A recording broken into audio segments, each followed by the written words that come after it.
Guys, may hapon sa inyo. Nag-ari kami subong sa shop. Kahapon dito kami sa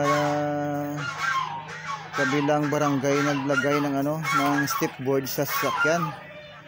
So ngayon nagpalit kami, nag-ilis kami sa sa sidewall, sa service sa church. Amo ding sidecar sa Negros. Amo sa dating inadala sa Mindoro nga siling nila. Grabe ang karga. Kaya niya 20 katao eh. Ngayon sa buong umunisa. Medyo luma na. Nagabutong.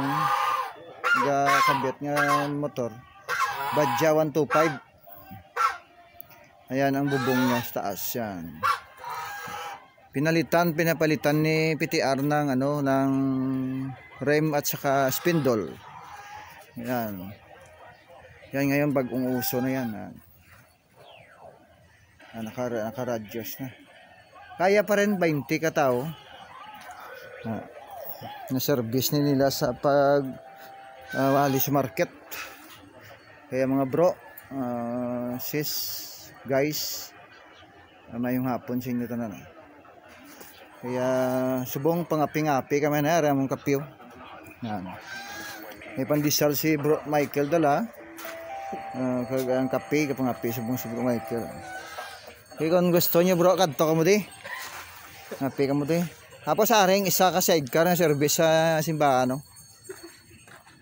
May tatak nga MCE. Ano siya?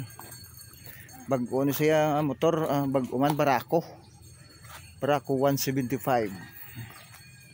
Amo ni sang gina-service nila sa Wali kag sa kuan mga program da sa simbahan. Way labot sang purwel nga service.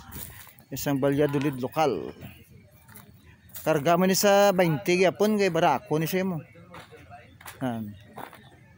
Kaya mga bro, basi matingala ka mo kaya 20 ka tao ni.